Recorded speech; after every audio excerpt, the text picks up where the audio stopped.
Okay, let us call this meeting of Westchester County Planning Board to order. Introduce our hosts. Good morning. We're going to introduce the Commissioner of Corrections, Joe Spano, and you can introduce your staff, please. I will. Good morning. Welcome to the Westchester County Department of Corrections. I do have some members of my executive team here, 3 deputy commissioners, Louis Molina, Justin Prime, Leandro Diaz. We have Chief of Administration, Jim Biratella, and one of our senior wardens, Carl Holman. Morning. Morning. And welcome. We're always excited about having folks visit us here at the Westchester County Department of Correction. It gives us an opportunity to highlight some of the good things that are going on here and just provide some basic information that a lot of folks are just not aware of. As you came in, you can tell this is a very large complex, 21 acres. We have 990,000 square feet of buildings here. Yes, 3 main buildings, the 1932 jail. We have the penitentiary, which was rehabbed and replaced. Most of it was replaced in 2004. That was a 1916 penitentiary, with a picture of it on the wall behind you there. That was replaced in 2004, and we have the Women's Annex, which was built in 1964. Those are our main buildings. We have a training unit on site. Our headquarters building is where we're at now. We also have a maintenance barn on site. We are one of the largest local county jails in all of New York State. You take Rikers out of the equation, and then you have Nassau, Suffolk, and Westchester County, 3 of the largest in the state. We have 1,860 bed capacity. And I'm happy to say today our census is 1,002. And that's with 112 federal inmates. We have a contract with the U.S. Marshal Service because we have space here. So we house federal inmates here. When you take the federal inmates out of that equation, we're trending at numbers that we have not seen since 1986. And a lot of factors contribute to that number being so low. A lot of external factors. A lot is being done to reduce crime. There are more alternatives to incarceration, but I'm very pleased to say that a lot of factors internally have contributed to that number being low as well. We have a very robust program rehabilitation system here and a very aggressive reentry process. We have some great partners in the community that receive the men and women when they return back to the Westchester community. So lots of good things going on there. Since this is the planning board, I will talk a little bit about our infrastructure needs, our capital projects. Again, it's a huge complex. We have our oversight body is the State Commission of Corrections. They have oversight of all aspects of our operations. We do go beyond that. We are the only jail in New York State to have dual accreditation status with the American Correctional Association and the National Commission on Correction Healthcare. What does that mean? That means every day here we function under the highest and best standards on the custodial and on the healthcare side. And as part of that, we have to provide the safest and most humane conditions, and keeping pace with our infrastructure needs, allows us to do that. We have a lot of capital projects on the drawing board. I know Commissioner Grecian and his folks at PPW have been really helpful in helping us put that plan together. We have a number of roofing projects that are ongoing. We're going to replace some windows in G Block in the 1932 jail. It's been a lot of work that has gone over the years to rehab the 1932 jail. We've upgraded all of the HVAC, the electric, the plumbing. We put air conditioning in certain units, and one of the last remaining pieces has to do with replacing the windows in G Block. So that's one of our priority projects. We are going to replace our infirmary. We were going to build a standalone constant observation unit, but because our census is so low, we've identified some existing space that we're going to use. And as a result, we're going to be able to accomplish that by spending less money, and we're going to end up with more space. And we're going to utilize that for a constant observation unit as well. It's going to be adjoined by a detox unit, and that'll help us better serve our inmate population that are dealing with mental health issues as well as substance abuse issues. Our census is very low, but dealing with the mental health population continues to be a real challenge for us. 29% of our population is under the care of mental health in some capacity. So lots going on here at the Westchester County Department of Corrections. Again, thank you for joining us. We're looking forward to the tour after your meeting, and we'll see you in a little bit. Thank Great. you. Thank you. Thank you. Thank you.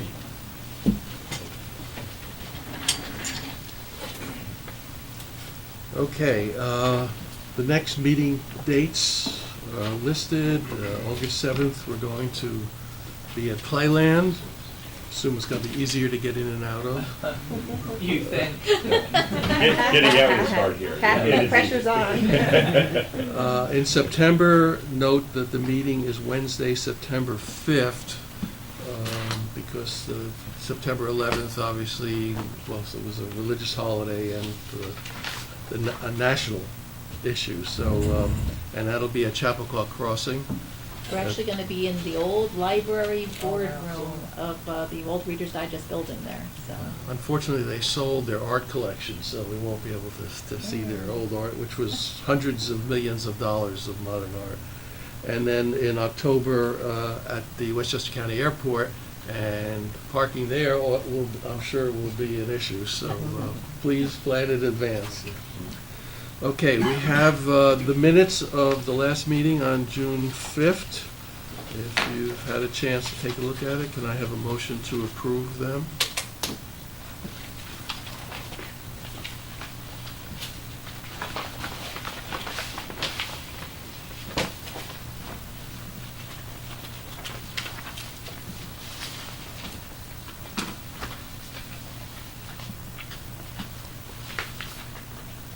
I'll move. Moved by Dwight, I'll second. seconded by Bernie. All in favor? Opposed? Okay, thank you. I don't really have any remarks at the moment, so Commissioner? Thank you.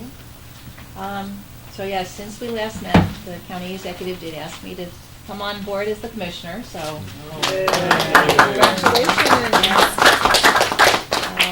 We, first and foremost, are going to be working on staffing. Unfortunately, since we last met, one of our planners has decided to take the job of Director of Planning at the Village of Ossining, so Tracy Corbett is going to be leaving the end of this week and will be joining Ossining staff, which is good for us because it's really good for us to have our former staff out in the local communities. And so hopefully we'll get our staffing, because we now have 4 vacancies in our department, so we'll be hopefully getting new employees on board soon. I did want to give you a quick update on CDBG. Since we last met, we now have a total of 25 municipalities on board, and supposedly 3 more are still considering. But with the 25 municipalities, we are at a population of 346,000 people. We only needed a threshold of 200,000 to qualify to be a consortium again. So we have clearly met the requirements. We also, the end of June was the deadline to submit the CDBG applications. So we did get a total of 73 applications requesting a total of about $12.4 million. So we're going to start the reviews of those.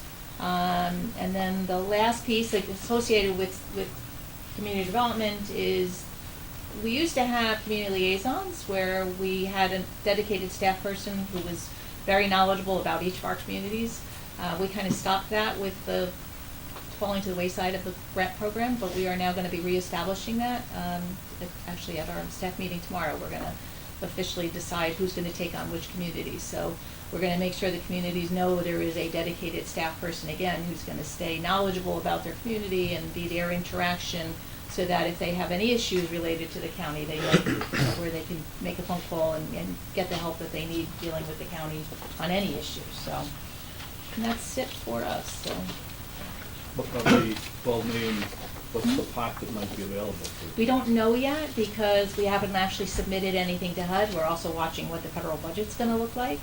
The current president tried zeroing out the program, but Congress has not allowed that to happen, so we are waiting to see. My best guess, at 40 municipalities, our last grant in 2010 was $4 million.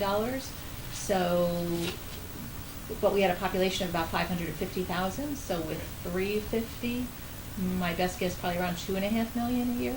So the biggest requests were for year one, which was about just over $5 million. Yeah, the 12 million was for a 3-year period. Right, so, and then each of the subsequent years was 3.4 and 3.1, something like that, so, so yeah, we'll work through it, but we may not know until probably early next year. So your board will actually see this again, you'll actually see the actual application. We have to develop a 5-year consolidated plan, and that gets approved by this board as well. But then every year you actually approve the action plan, the 1-year plan that has all of the different projects before that gets to the Board of Legislators. So we'll be back in early, probably January or February with the CDBG again. Since year 2 and 3 are only $3+ million requests, and you may be getting $3 million, and some of the requests may not be eligible. Right. What happens if you don't have requests for the full Well, amount of but grant? understand, we have administrative expenses. Oh, that's on top of? That, yeah, this is just the asks, but part of the grant is allowed to cover staff expenses and administrative expenses. So yes, don't worry, we'll be able to use the money. They may go out for a second round of requests. Okay, referral. Good job pulling all that back together. Yeah, It's not been a easy, there's challenge. all the issues with the units that have to be built, affordable housing, all that stuff, and actually you might get as many as 28 municipalities. Yeah. That's pretty good work. Pound Ridge is, Oh, we just the did that Pound Ridge is on the report, though. 12th, I think Briarcliff is on the 11th or 12th, and Rice City is also, I think, on the Yeah, 11th, same. so, yeah, so we have 3 more that are still considering it. Okay, the referrals from May 16th through June 15th. You have a package. I need to recuse myself from the Edge on Hudson. And there were 2 large proposals in the package that I thought it might be nice if we could get a visual. And Lucas will show us. Okay. So we're doing these first? Okay. Alrighty, so we received 3 referrals that were kind of similar in that, well, as you all know, we have a ongoing trend in Westchester with large commercial and institutional properties that are vacant. And so the trick is, well, what do we try to do with these vacant properties? So in some cases, you have applicants coming forward with ideas, unsolicited, or maybe they are solicited, but we don't know that. Like, we just see a petition and it's for an idea. And then in other cases, municipalities are trying to write plans for what to do. So we had 3 proposals this month that kind of represented a nice cross-section of how this is being handled countywide. So the first one that we received is for, it's called Airport Campus, which is 113 King Street in North Castle. This is the former MBIA headquarters. It's now vacant. So this is where it is here. It's basically right next to Rye Lake on King Street. It's right in that spot where, like, you're almost in Connecticut, you know, like where 64 goes through Connecticut, but there's no exits, but Connecticut people can still get you a speeding ticket, you know, there. So it's in that area.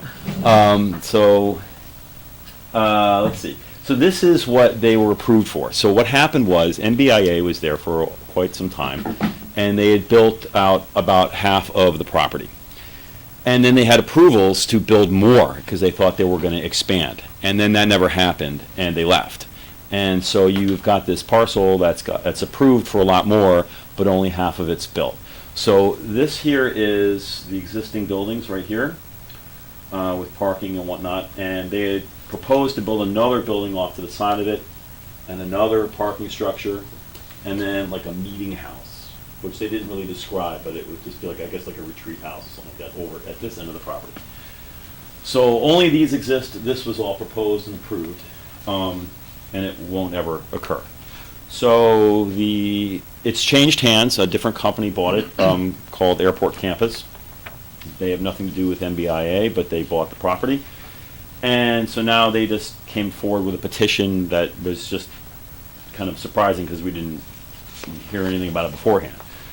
So in this case, what they wanted to do was they wanted to change the zoning for the district to allow them to build a whole bunch of other things on the site. Basically, they want to add uses to this particular zoning district, which is called the DOB-20A zoning district, so that they can add hotel, multifamily residential, townhouses, and medical office space as permitted uses or special permit uses. So this is just adding uses to this district. And if they are given that approval, then they want to go and build, okay, so this office building here, they would convert it to a hotel. And then they want to build a 5-story apartment building in the center of the site with parking underneath it. And then because they were able to do like a conventional subdivision plan to kind of get a unit count, so they want to put townhouses here.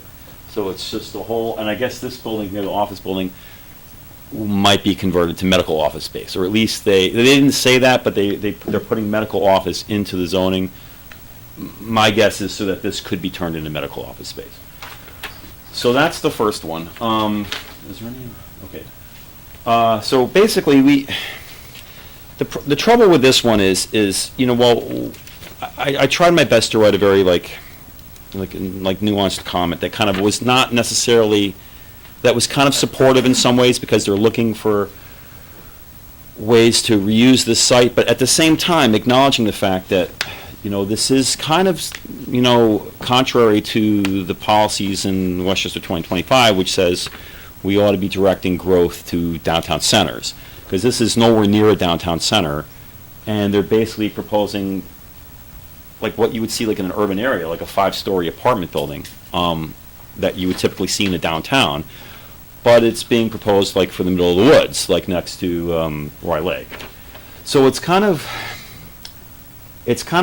unusual in that regard. Also, we acknowledge that the town master plan that they recently did, encouraged looking at, re-looking at these sites and coming up with zoning fixes for them. But in this case, the town comprehensive plan said nothing about putting 6-story apartment buildings or 5-story apartment buildings on these far-flung sites.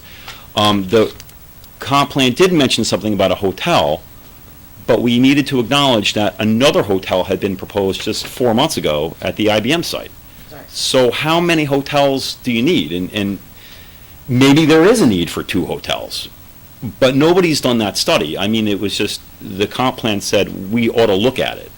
And ever since that statement was made, you've got 2 applicants coming in with zoning petitions saying, we're going to build a hotel. And so now you've got 2 hotel proposals on the table. So the hotel use would probably need to somehow support the airport too, people who would go to that hotel. Well, that's what everyone's saying. The guy in Armonk is saying that. People may be going in and out of the airport Yeah. for a couple of days. Right. And now we have more residential proposed, and there'll be a noise monitor there too soon, I guess.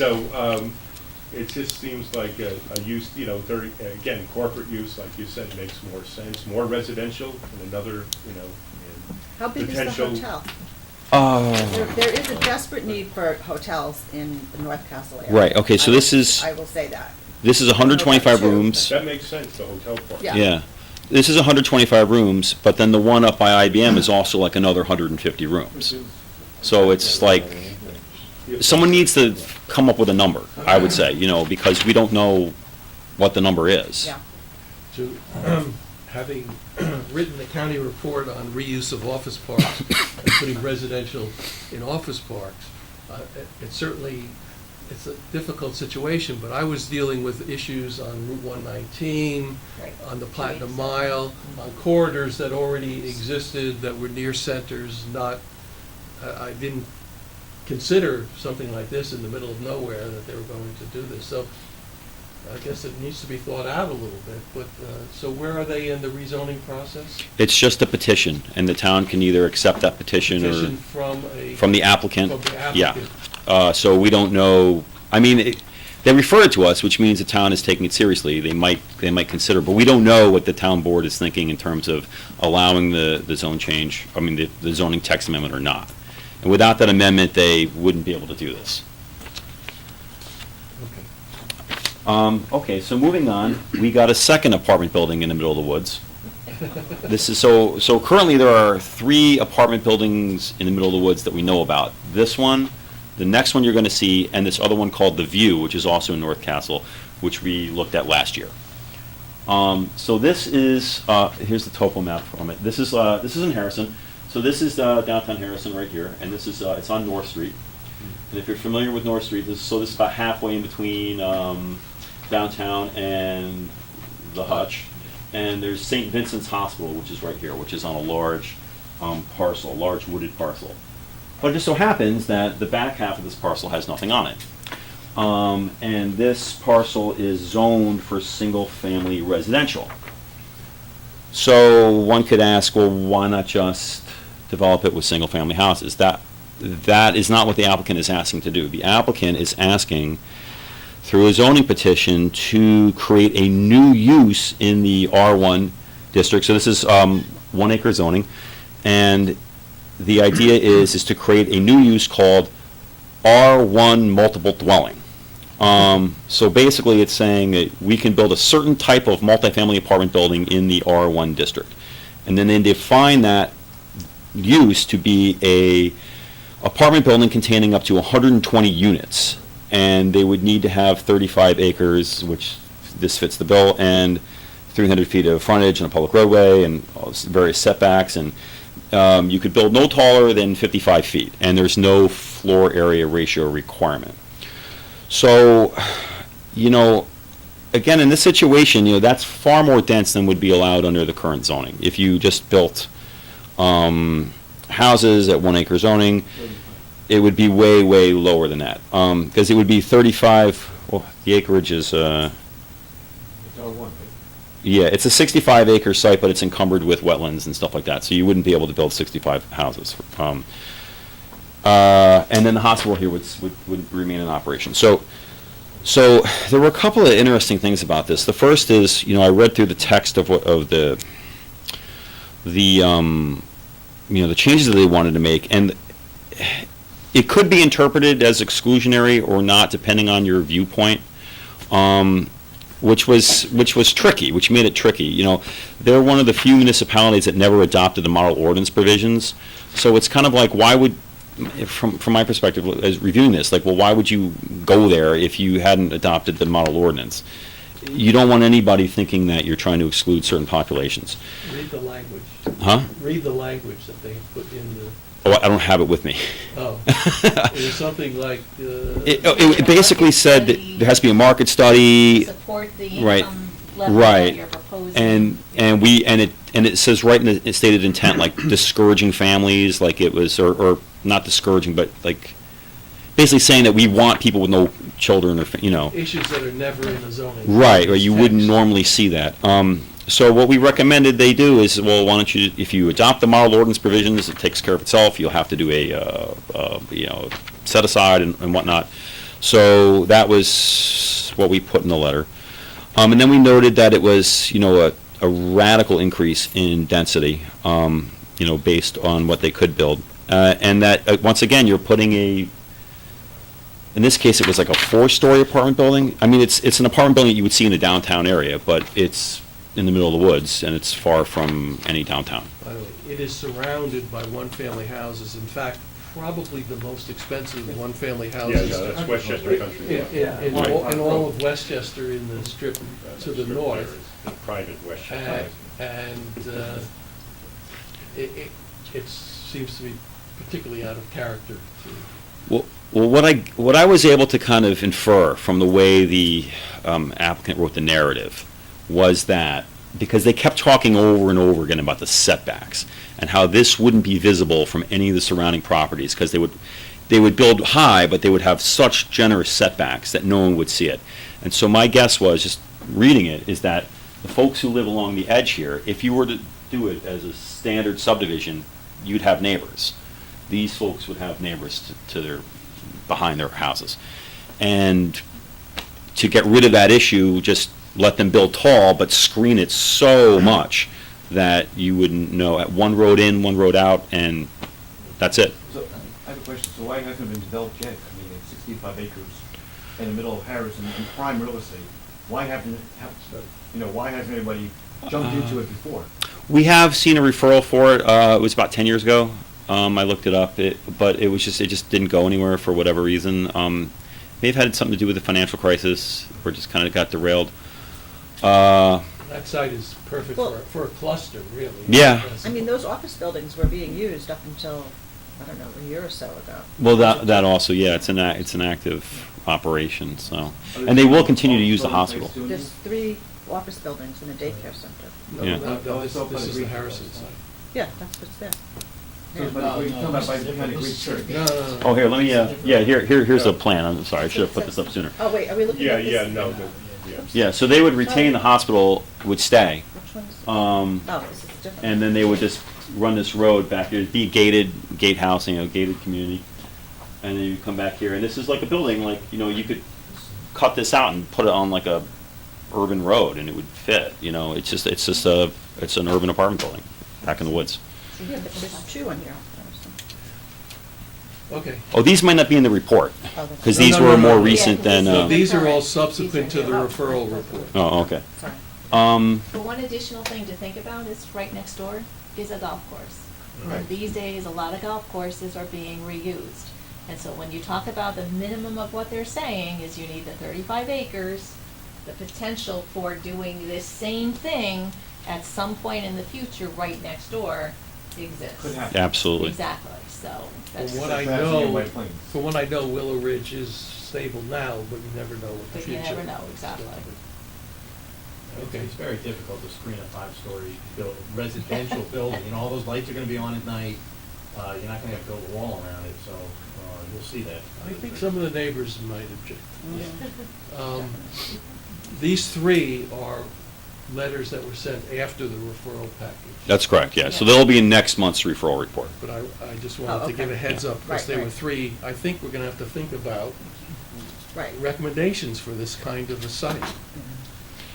Okay, Third one. So finally, this is kind of going in the opposite direction. This is the Village of Briarcliff Manor. Now, they, without getting a specific proposal, or to our knowledge, getting a specific proposal, they did a study, it was referred a couple of months ago, it was a comprehensive plan amendment to consider different uses in the B and BT zoning districts, which basically are like office campus type properties, most of which in the village are vacant. So they undertook a study, went on for several months, and then they came back and proposed zoning amendments based on that study. And the idea was that they wanted to put, to permit and regulate single-family and multifamily residential uses in these districts, in addition to the office uses. However, these were zoning changes initiated by the village, and they had very generous density bonus provisions for affordable housing, for green buildings, for sustainable development, all that kind of stuff. So it was, it was a different, and it wasn't attached to any particular proposal. Now, after they adopt this, someone could come in with another apartment building in the woods in the middle of nowhere, and that we kind of reserved the right to say something different about it. But in the letter, we wanted to be supportive because at least they were trying to do something, and they had taken time through a deliberative study to think it over. Also, they also never adopted the model ordinance, so we wrote that in here that, it was great that they wanted to give them a density bonus for affordable units, but the definition of affordable in the village is not the same as the model ordinance necessarily. They do have a definition of AFFH housing in the ordinance, but there's nothing, it doesn't go beyond that definition. So it could end up being AFFH, or it could end up being something else that's affordable, that doesn't meet those criteria. So that was a recommendation we made. Thank you for putting that together on short notice. Oh, sure, yeah. Okay, so those 3 are gonna be in the next referral package that we get, but since they brought in mind a concept that we're gonna have to figure out our recommendations are. I wanted Lucas to put it together. So This referral has the North Castle, Eagle Ridge in it. Oh, right, that's the other one with the hotel. Yeah. Yeah. So they were a month apart. Sorry. we don't have any aerials or anything on the Eagle Ridge. If there's an internet connection, I can just pull it up on Google Maps. Should we wait, or? Well, let's get through our presentation. Okay, We yeah, do have yeah, actions okay, to take, okay. so let's do So that first, we need a motion on ratification of the referrals from May 16th through June 15th, again, that I recused myself on that one. Motion? Second. Second, all in favor? Opposed? Okay, thank you. Okay, now we have matters for planning board action. The first one is capital project requests. Just as a background, Bernie and I went to a long meeting on hundreds of capital project requests. It's really complicated and detailed. Obviously, each of the individual commissioners, have their own priorities, their own needs, made presentations. The one issue that I brought up at the last meeting was that it seemed like almost all of the recommendations were for the 1 year, 2019, whereas the typical capital project budgeting is to create priorities over a 5-year period. But I think, Bill, there have been some adjustments. Yes, what's called that was the Capital Projects Committee. There's also a Capital Projects Work Group with several of the departments, Public Works, Planning, Budget. And as you mentioned, they've been making recommendations or drafting recommendations to push out a lot of the projects that were proposed in 2019. So that's still in the works. But again, your planning board report, we hope to get that to the Capital Projects Committee as soon as possible so that they can see all your recommendations on all those 100 projects for physical planning issues. And if possible, possibly even today, there's a resolution in your packets. And again, just a summary, as Richard said, there were over 100 projects proposed in 2019 for over $237 million. Half of those projects were for additional funds for existing projects that had either been delayed or over time grown in cost. And we also, since last meeting, we sent you, as Richard had recommended, a spreadsheet showing the full 5-year capital program, not full descriptions of each one of the projects, but all the projects for all the departments spread over the 5-year capital program, so you get a better idea about how at least things had been proposed as of May. Some of the next steps, after you make your planning board, adopt the planning board report, it will be sent to the Capital Projects Committee, as well as the county executive and the budget director. The Capital Projects Committee in August, so it's a tight time frame. They'll be adopting their report, their recommendations on the 2019 projects, as well as the 5-year capital program. The county executive in the fall, by October 15th, will make his budget proposal on the capital program by October 15th. After that, the Board of Legislators then makes their capital program, they adopt their budget. And after all that happens, we may come back to the board for anything that changes. New projects, added projects, projects that have been substantially changed in scope. We come back to you for kind of a supplemental planning board report on that handful of projects, those changes, possibly in November, for all the changes made by the Capital Projects Committee, the County Executive, and the Board of Legislators. So that's kind of what we have in front of us.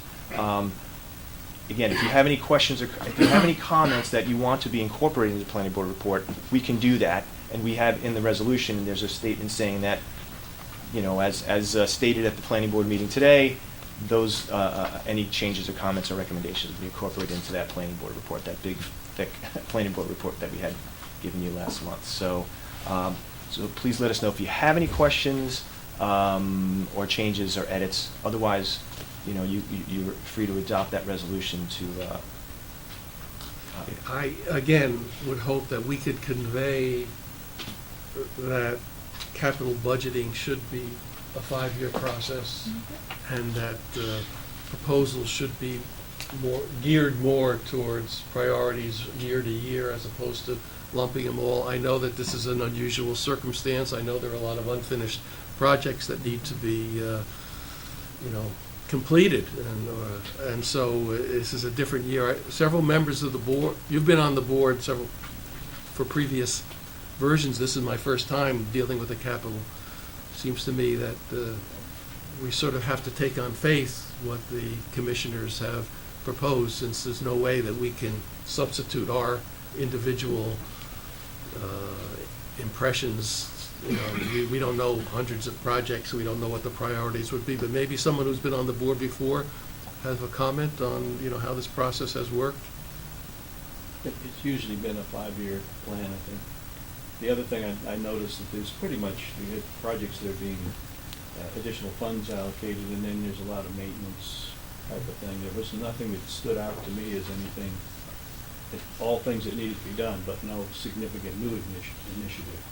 So I couldn't think of any that came up with it. So there are some major changes with the Tappan Zee Bridge coming in, and I don't know if we're going to be involved with, I guess, Beeline buses involved with the, and there's work being done at the White Plains train station, I think, area. So there's stuff like that that are coming up again. At some point, the county will have a role in them, but this last one didn't seem to have anything that stood out that couldn't cover. I like your idea, Richard, of adding a little footnote or some little thing into the resolution that we are adopting what's essentially 1-year capital, or recommending adoption of a 1-year capital, our report that deals with a 1-year capital budget, and that subsequently we would like to look at 5-year. I don't know how to best word that, but I think it should be incorporated in. Yeah, the resolution itself is we're voting on the 2019. Is that the standard way of doing it, as opposed to,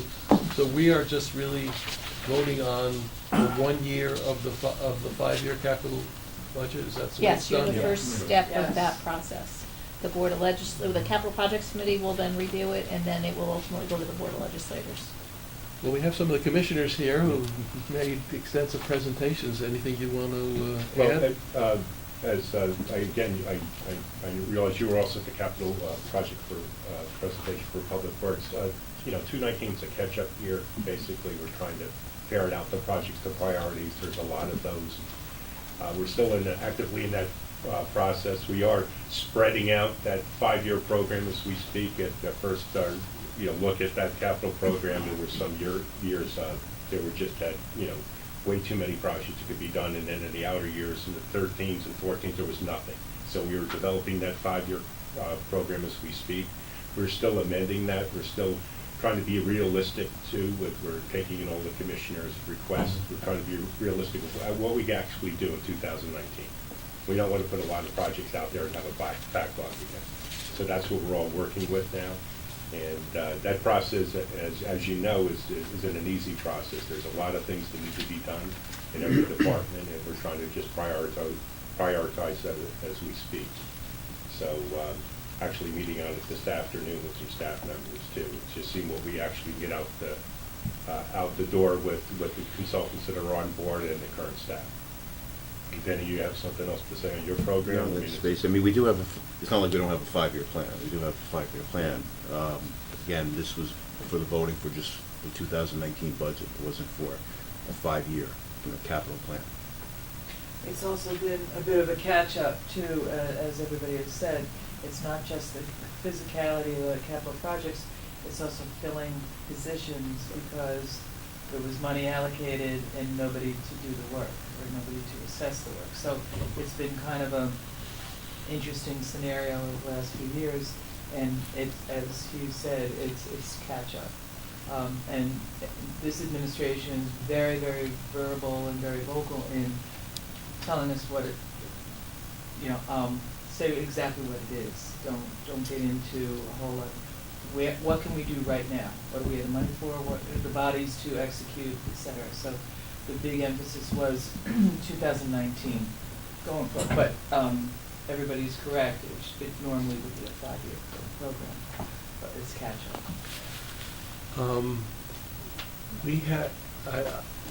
Would it be inappropriate for us to wait another month? That would still meet the time frame? It would still meet the time frame, but again, What's gonna happen all those between- folks wouldn't get your recommendations. There are changes being proposed. Okay, so you need to go into it'll come back, any changes come back to the board. Right, and there will be changes made Yeah. subsequent after today, and you will be able to review those changes in the fall, after all the dust settles, because there'll be changes made by the Capital Projects Committee, County Executive, and also the Board of Legislators. So that handful of changes, meaning added projects or substantially changed scope projects, those will come back to you as a supplemental planning board report.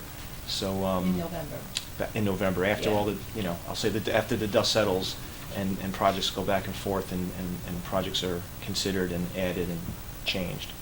And again, you've reviewed what was submitted on May 1st. Already, the Capital Projects Work Group has been pushing projects out, probably to your approval, kind of saying there was a lot of projects kind of front-ended in 2019.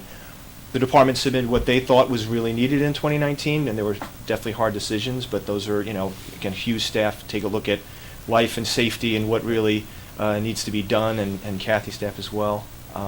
So those have kind of boiled up to the surface and what really needs to happen in 2019. So you'll be seeing a lot of the same projects again next year, it sounds like, in 2020, as things are pushed out to 2020. Again, this is a different year. There's been a big backlog, as we've all been noting. So it was, again, big in 2019, pushed out. So, I'm not sure what additional information this board would get between now and our August meeting. That's right. the- And again, I can't stress the importance of your planning board report. And again, it's a tight time frame to get into their hands for all the staffs of the departments, the budget department, public works, and county executive staff, on your recommendations on all these projects. So if you wait until August, they won't get that. And in fact, the Capital Projects Committee, that's when they approve their report and their recommendations is in August. So. Okay, well, maybe next year we'll have a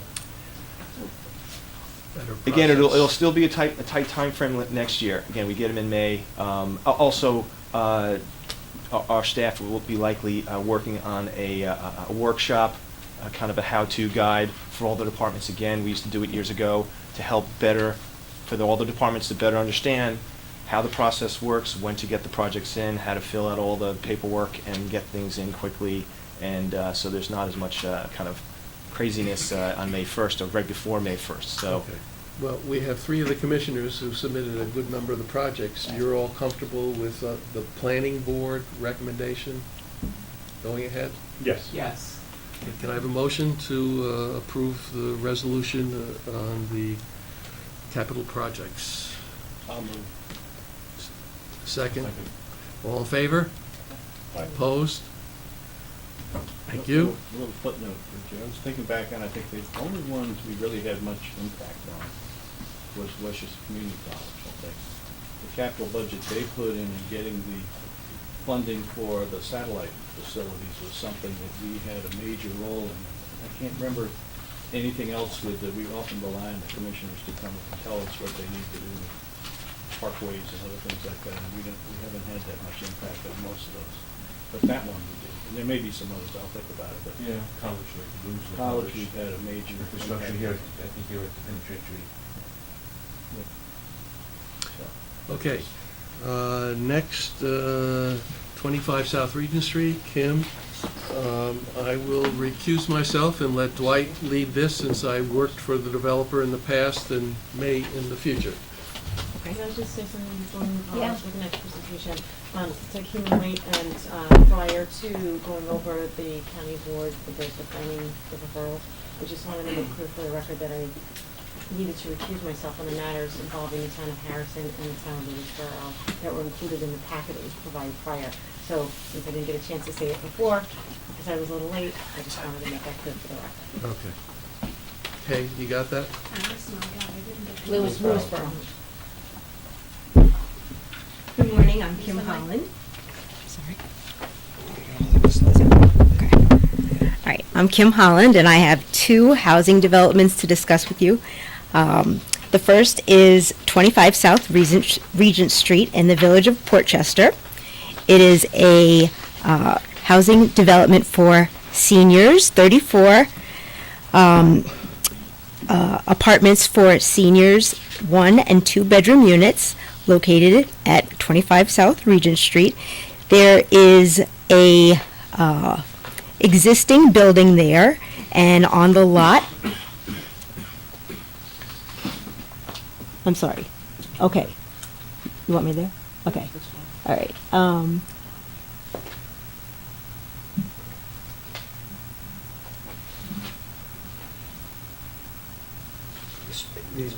Okay. On this lot, there is already an existing building, and there is room for an additional building to be constructed, a 4-story building that will include up to 34 units for seniors.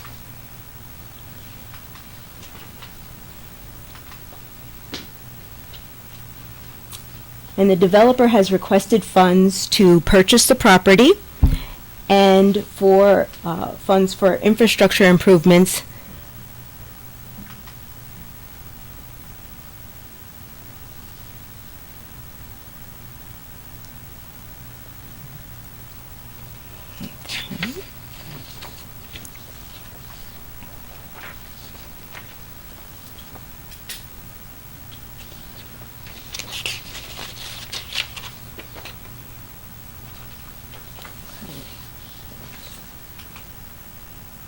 Yeah, that's good.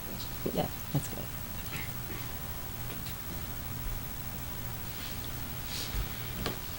Okay, so,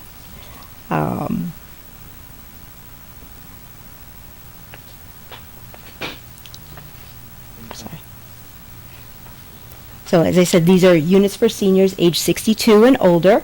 There will be primarily one-bedroom units. The developer has recently constructed a senior development, the Vienna development in, is it Portchester? Is it City of Rye? And has learned that one-bedrooms are easier to rent than 2 bedrooms, so there will be more 1 bedrooms than 2 bedrooms. So the mix of 1 bedroom and 2 bedrooms is still being worked out in this development.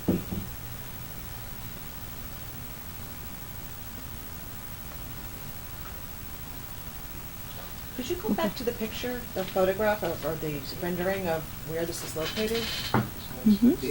The aerial or This one, I'm sorry. This Wherever one's this one is right here. In North Regions. So that, It's this is, Westchester Avenue. this is a restaurant now, I think, and there's like a lighting store? or Yes. something? Yes, Okay. yes, that is the lot. Yeah, Okay. Yes. Okay, I know where it is. It was a Rustos?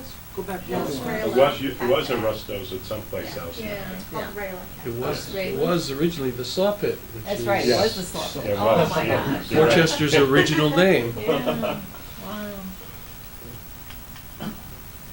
So part of the request, Bill, go back to the intersection. Part of the request is actually funds to improve this intersection because there is a pedestrian as well as vehicular kind of traffic issue here that the middle school is right down the road a little bit, and so this is a frequently traveled place. The Carver Center is just to the top, the top left, which is a very active community center.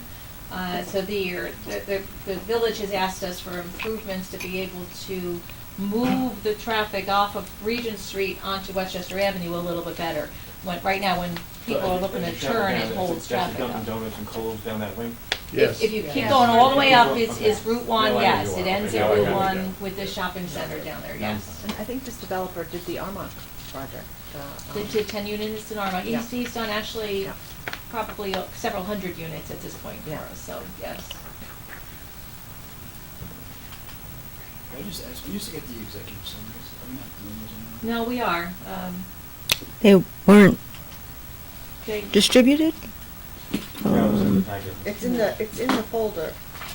It was in the day of meeting folder? The blue folder. Just a resolution. No, I didn't get it Never either. mind. Okay, I sent them. Okay, No, that's a resolution. we'll get them, Oh. I'll get them out to you. So income limits? Okay, so finish with that one here? So again, there are 1 and 2 bedroom units. This development is affordable to households that earn up to 60% of the median income.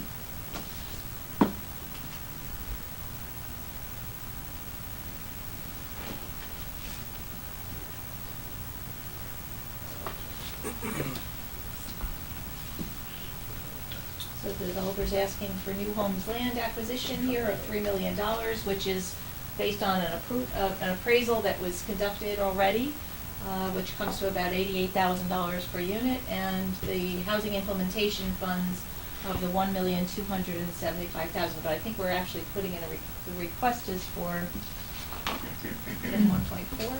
1.4, yeah. To be able to cover the legal and engineering costs as well.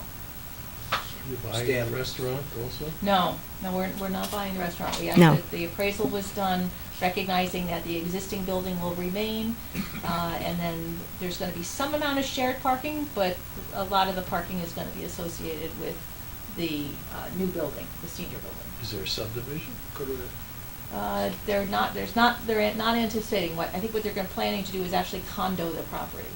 So but their developer and his attorney are still working out that legal part of it right now. So I'll walk you through some of the infrastructure. Thank you. Essentially, what we're going to be paying for is this site infrastructure. So curbing, sidewalks, landscaping, lighting, sanitary sewer, water connections, and then as Norma mentioned, we'll be doing some pedestrian and vehicular traffic light upgrades to the intersection. It's a very wide street, so there'll be push-button calling so you can stop the traffic. So there's really no other curbing. I think if the ADA ramps need addressing, but it's not really changing curb alignment, it's everything above ground. Some of the poles, if you looked at them, they're like, Yeah, they're bending in. they're bending in. So it's comprehensive pole improvements and the lighting, upgrading this, how that Even the all lights, works. the traffic headlights themselves Right. are actually small for what they should be. Right. So the costs include for construction, the engineering for bidding. We might do this work for the site improvements in-house, or we might consult out with the consultant.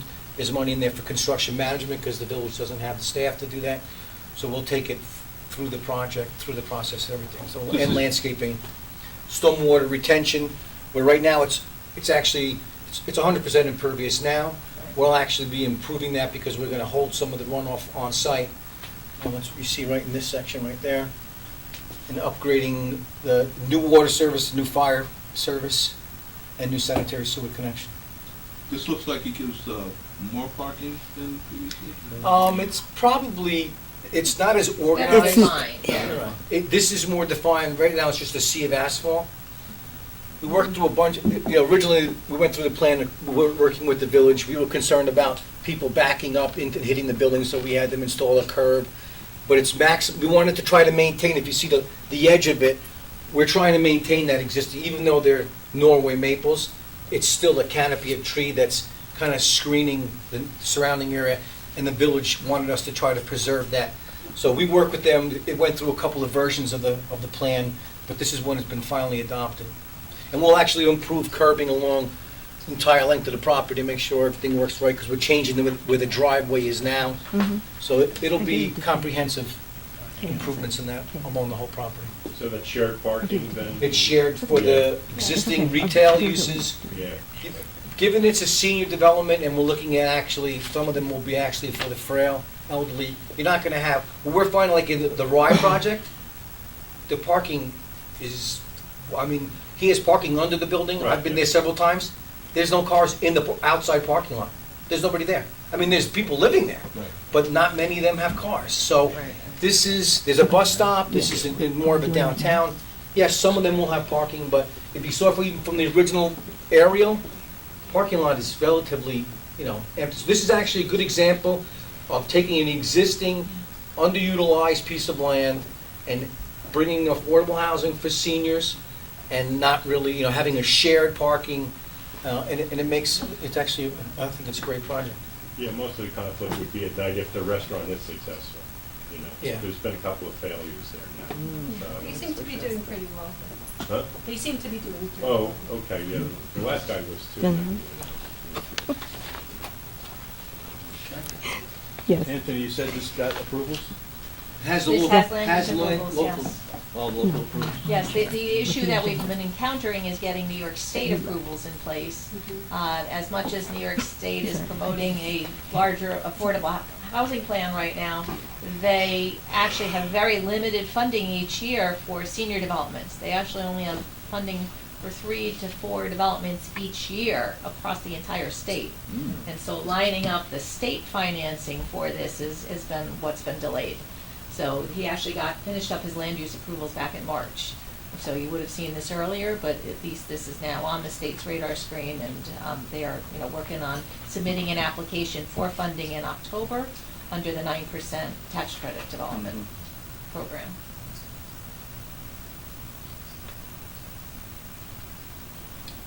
Anything else on this? You can go to Kim, the- anything else? No. You want to go to the next one, or do you want to vote on this one individually, Norma? Let's vote on this one. Yeah, hold on a second. So, okay, does anybody have any comment, question, or anything Next else slide. on this? Seems like a fairly expensive project. Because it's small. That's part of the problem when we do fewer than the 50 units. You've got to, you've got the mechanical room, the elevator and everything, and you're only dividing it amongst the 34 units. So that in there, because of the extra intersection improvements that the village had requested to be completed with it, that's why the cost is a little higher than normal. Okay. Do we have a motion I'd like to have this in here, but I'll forget it for now, but it's always good to put in that it has the approvals from the local jurisdiction. Well, we have that it is subject to the approvals of the Okay. village. But since we had it, we could have just put those in here. Anyway. Just in case anything needs to get amended, though, we always recognize that. We have a motion to adopt the resolution that's in your packet. Make a motion. All right, do we have a second? One second. All in favor? Nice, I didn't even know I recused myself. That's why you sign this one. Okay, but you can do the Yeah. white plan. Okay, the next one is Brookfield Commons Phase 2. I need to do Okay. What? Okay, Bernie is recusing himself on this one. Brookfield Commons is part of the formerly known Winbrook housing development in the city of White Plains. And it is the second building of 5 to be redeveloped. Winbrook Housing Development is 340 units built in the 1950s on 9.6 acres owned by the White Plains Housing Authority. Phase 1, the county contributed funding, HIF funding, to HIF funding to build that Parking. for, It was for. what year was It that? was for 20? infrastructure, water, some storm water, paving, lighting, and some sanitary sewer realignment at the entrance that's off of, I'll say it wrong. Quaropus. There you go. So that was the first phase. Phase 2 will be constructing a 9-story building that will include 129 units of rental housing that will have 1, 2, and 3, and 4-bedroom units. There will be a range of incomes. There will be 50, 60, 87. up to 87, and even some market rate units in the building. And it will be affordable for 50 years.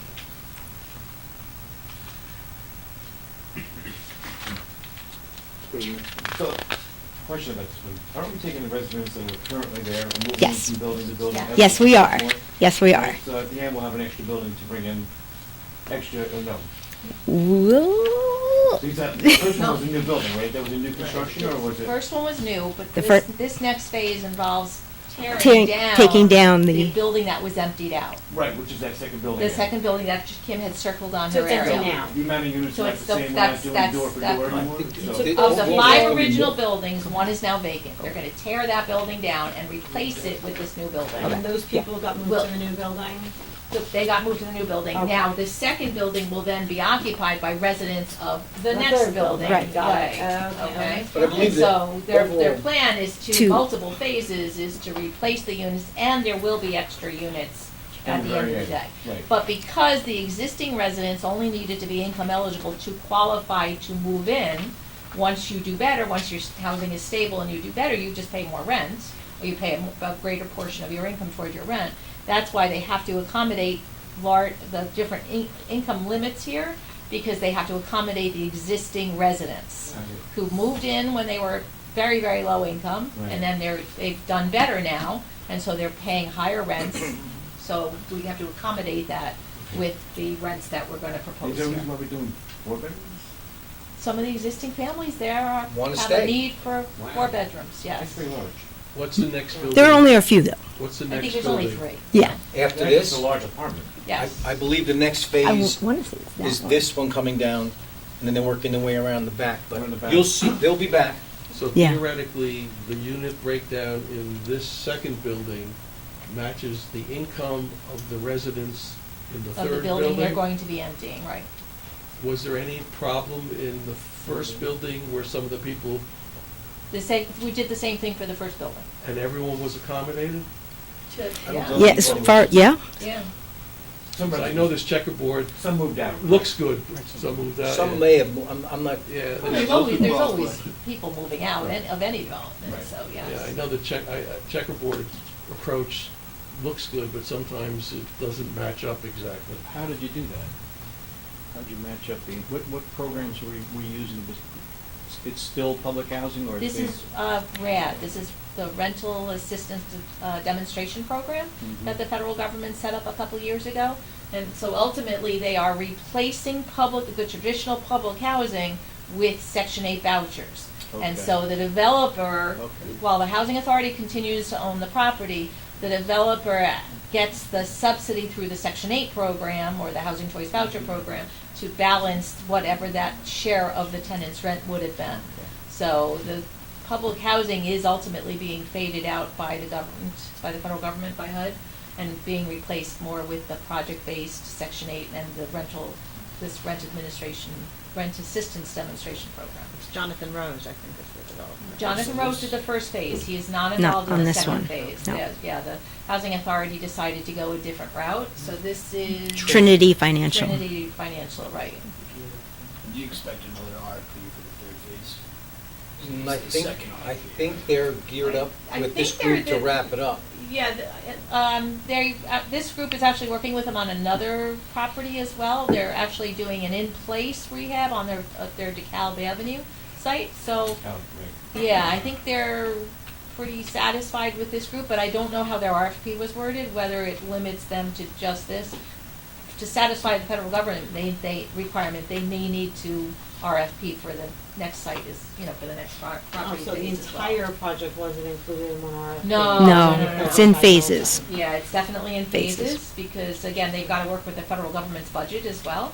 There's only so much RAD funds available each year, and the Yonkers Housing Authority is doing the same thing.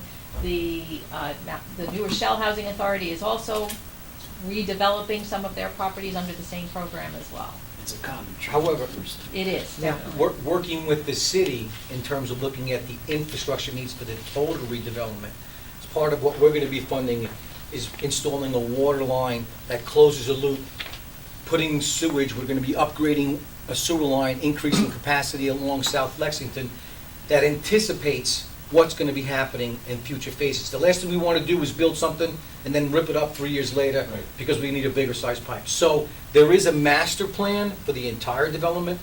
I don't normally, speak to it as being, they might have to RFP, but in terms of infrastructure, those are the questions that we were asking, the city was asking, what's your sewer needs, what's your water, where's it gonna come from? So that's why, while we're only giving HIF to this project, go to the numbers real quick. We're Next. at Next one. $4.4 million. That's go one more picture. Okay. So we're gonna be we're not doing any demolition. Demolition is the existing building is by somebody else. We're gonna be doing all the pavements. We're beginning to build a new through street here. We got all the sidewalk, a lot of underground storage. Look, see that dash line? That's the existing building that's there that comes down. So we have the pavements, the sidewalk, the landscaping, the lighting, stormwater. Go one more. Okay, it's a little technical, but we're extending a water line. This was our first phase. We brought in a new street, added some parking. We're continuing that new water service all the way down and through the property, closing a loop. The next phase is going to tap off this line. So we're bringing in new fire protection. We're also upgrading this sewer line. There's an existing sewer line that goes down South Lexington, about 9.5 feet deep. Not going to want to drive there in the next 12 months. We're going to be putting a new sewer line adjacent to it so you don't have to divert that flow. And we're going to increase this capacity because back there it's 24 inches. If there were at one point in this process, I've been working with this team for like a year. They were going to connect the existing building goes out here, but this sewer line with the future development would have been over capacity. Right. So we looked at what's coming down the pipe, and we realized even though it's, it's an expense, but by doing this, we're allowing the other building that's closer to this area that can't get out to South Lexington, it can tie into that existing pipe. There's a lot of activity in White Plains, even with the hospital. So there's a tremendous amount of infrastructure, but the city's looking at not just this project, but other projects. So the challenge here was trying to look down into the future, what the infrastructure needs were. So it's pavements, it's landscaping, but it's a lot of municipally owned. The city will own that water line. The city will own that infrastructure. So while we're doing work for the development, we're doing work also working with the city, and we're going to be bidding this through the city. They'll do the construction management.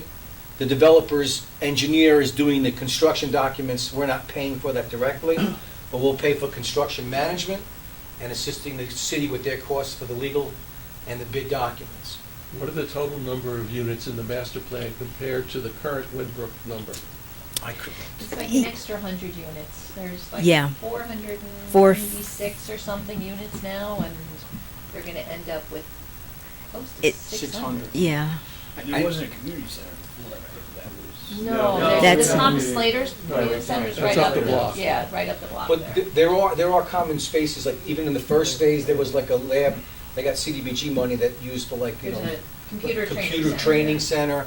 And I think in this one, there's also Yeah. some other facilities here. Mhm. So it's, So The question would be also, off the Post Road corridor, are they gonna bring those streets back through again due to cooperatives? I or- believe and they end up going all the way up to Post Yes, Road. that's- And this road, So I'm just gonna. Those were cut off back in the, yeah, Yeah, you see, look, here's the first phase. Here's that street that begins. We're gonna bring it around and come this way, but I believe it ultimately, so Right. there's the other dead There's the end. gas station across from the house. Right. and then we- Right. Yeah, this And is, there's another dead end over here too. Right. right. And another challenge in this is working with our first phase. Con Edison has like a 100-year-old gas pipe that's like 14, I don't know, actually more than like 8 feet deep, that is, has serious needs of replacement. So the developer's working with Con Edison to look at upgrading their infrastructure within this footprint. We don't want to do all these improvements in pavement restorations and new roads for Con Edison to come in and rip it up after the fact, so. Does Trinity is going to own the property? No, the housing authority. Housing authority maintains ownership? Yes. Can you go back to the budget for the sources and uses?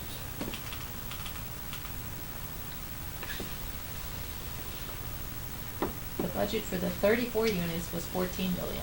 Right, yeah. no, I mean- Okay, so this is almost 70 million, but again, the 14 million was only mostly ones and two bedrooms. These are really Four. families. Right, this is multiple. So these are gonna be more twos than anything else, Mhm. but ones, threes, and fours as well. So that's why if you look at the per unit cost, this one's more expensive than the other one, but the ask from us is less. Right.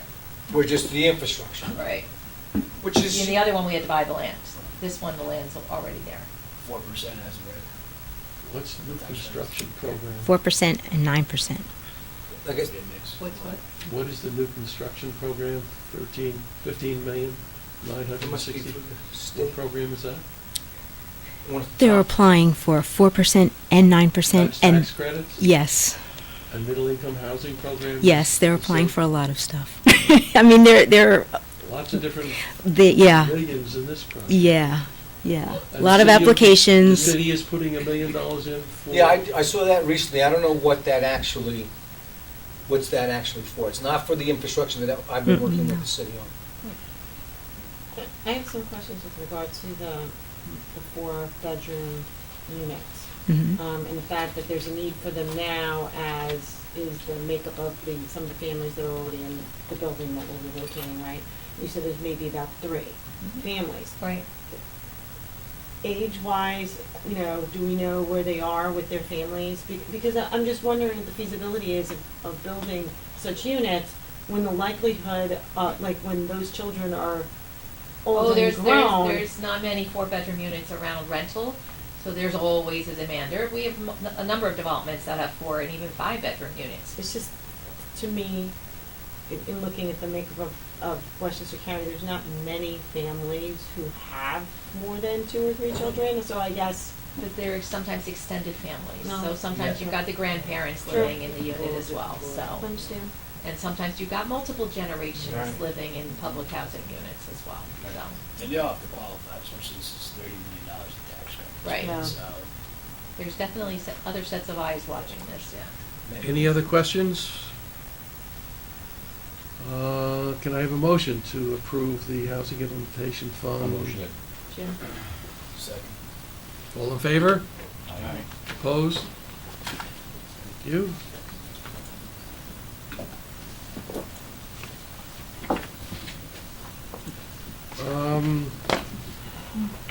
Bill, overview of grasslands.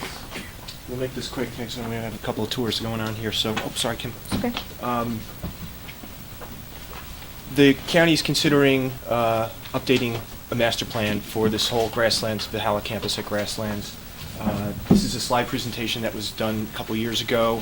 The last draft plan that was done was 2007.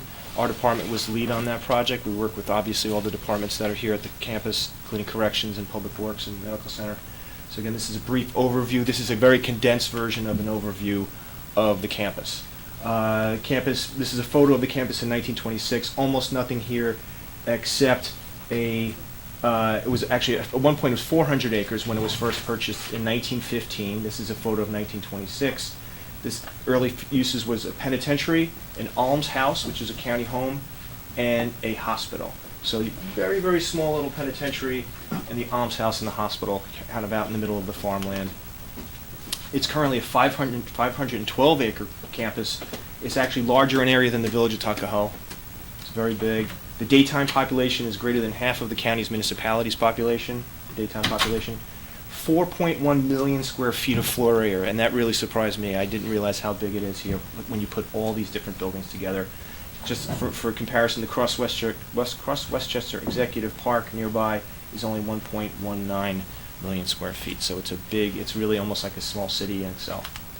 Land uses, again, this is from the 2007 report.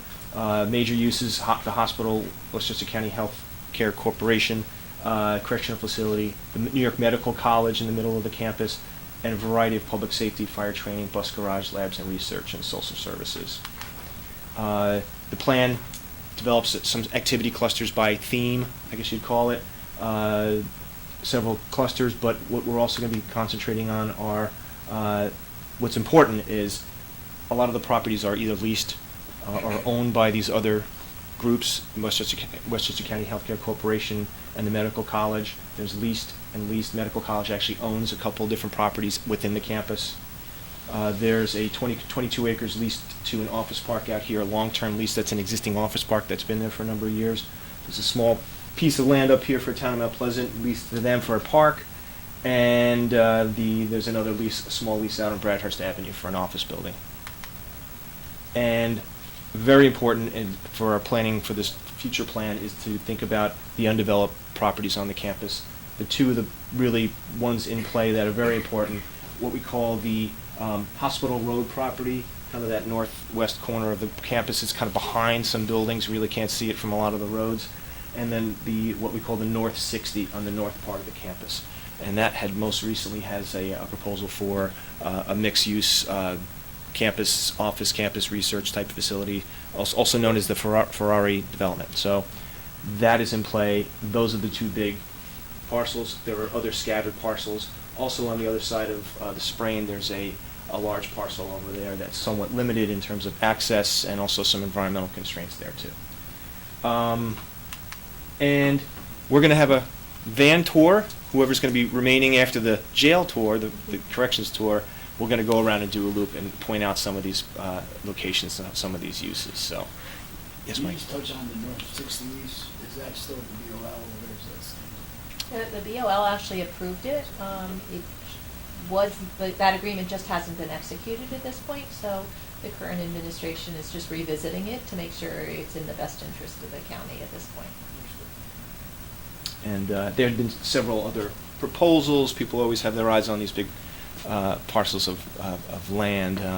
And as you can imagine, a lot of the uses here are the types of uses that are best isolated, and we control the property, you know, prisons and hospitals and things like that. And that was the fundamental purpose of the county's purchase of this property, really, was to be able to have a place for the county to put its uses that really didn't make sense and nobody else wanted anywhere else. Right. You know, the So- fire training center, there's people shooting things and burning things, and even then, and without, you know, pretty much without any residential nearby, and again, hospitals and prisons and things like that.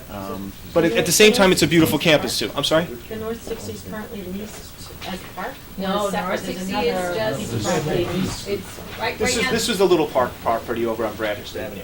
This Oh, is that the was North leased to 60. which town? Town of Mount Pleasant. Yeah, it's in use by the Northeast Special Recreation. There's nothing in where North 60 is, number 4? No, is now? it's right, it's been used over the years as a staging area as certain construction goes on. Right, that's really just kind of down a little, this Right, bottom at corner here. one point when General Motors back in the 90s had a strike, we actually leased it to General Motors so they could store the cars that they had built because their truckers were on strike. So we have actually had uses for it over the years. Have the major institutions been asked about what their future expansion needs are? We don't want to That would be fill up all the vacant land and Right. then find a Sure. jail. or the And that would be hospital. part of the planning process. That would We'd be sit part down of with it, them. right. Okay, who is going to be running the planning process? This planning department. With consultant or in-house? We're working on that right now. It's in the capital budget for next year. And again, we work closely with Public Works. Public Works manages the site, kind of top to bottom, the infrastructure. So it's future uses, the current people who are here, current uses that are here, what their future plans are, capacities of existing infrastructure, and any other uses that we're not thinking about that may be most appropriate to land here, so. Okay, thank you, Bill. Great. I think that's going to be one of the major planning issues that's going to come Yes. before this board. Yep. Any other business? Can I have a motion to adjourn? Second. All in favor? All right. All right.